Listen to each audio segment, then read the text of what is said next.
Müqəddəs Qurban Bayramı münasibətilə Naxçıvan sakinlərinin, eyni zamanda Muxtar Respublikaya gələn qonaqların ən çox ziyarət etdiyi məkanlardan biri də Əshab-ı Kəhf ziyarətgahı dini mədəni abidə kompleksidir.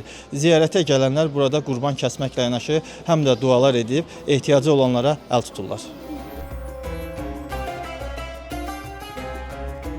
Biz hər il bu gün burada oluruq. Bütün müsəlmanların Qurban Bayramını təbrik eləyirəm. Allah talam o da onu bütün millətimizin üstündən götürsün. Bugün bütün Müslüman dünyasının bayramıdır.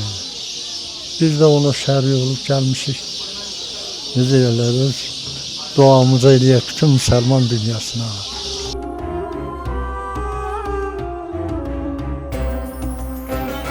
Ziyarətgaha üst tutan müsəlmanlar oruclarını bu pənah yerindən açırlar, uca yaradanın dərgahına. Xalqımızın əminamanlığı, rəşadətli ordumuzun yenilməzliyi, dövlətimizin varlığı üçün dua edirlər. Bəşəriyyəti yaradan ulu Tanrı bu yerlərə sırarəngiz gözəlliyi bəxş edib. Dağlar qoynunda yerləşən bu ziyarətgah həm də Azərbaycanın ən qədim tarixi abidələrindən biri hesab edilir. Qurban Bayramı günlərində hər il bura Azərbaycanın digər bölgələrindən də insanlar ziyarətə gəlir. Dəniz səviyyəsindən 1665 metr yüksəklikdə yerləşən, sirli sehirli görünüşü ilə diqqəti cəlb edən bu mağarada Əshab-ı Kəhfdə qurban kəsmək isə savab əməl hesab olunur.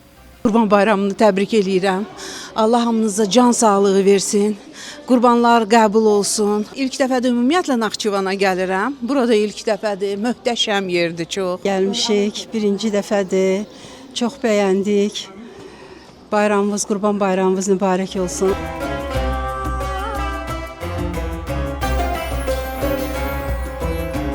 Onu da vurğulayaq ki, ərazidə kəsilən və paylanan qurbanlara nəzarət tədbirləri yüksək səviyyədə həyata keçirilir. Qurban Bayramı ilə əlaqədar məqsədli qurbanların kəsiminin və satışının müvafiq qayda və normalara uyğun və rahat şəraitdə həyata keçirilməsi məqsədi ilə Muxtar Respublikaya üzrə 9 ünvanda qurbanlıq heyvanların kəsim və satışı xidmətləri təşkil olunmuşdur ki, sözcədə ünvanlardan biri də Əshab-ı Kəhf ziyarətgahı dini mədəni abidə kompleksidir.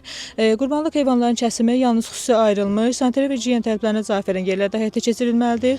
Eyni zamanda kəsim prosesi zamanı ətraf mühitin mühafizəsi və insan sağlamlığının qorunması məsələləri diqqətdə saxlanılmalıdır. Bu məqsədlə qurbanlıq heyvanların kəsildiyi məntəqələr fasiləsiz təchizat ilə təmin olunub və qəssablar xüsusi iş yeyimində və tibbi müayinədən keçmiş şəkildə fəaliyyət göstərirlər. Qeyd edək ki, Əshab-ı Kəhf ziyarətgahında 7 kimsənə cənnət bağı, ziyarətgahda yerləşən məscid, qaradaş və damcıxana insanların daha çox dualar edib ziyarət etdiyi məkanlardandır. Ceyhun Məmmədov, Əli Xudiyev, Rəbiyyə Əhmədova, APA TV Culfa.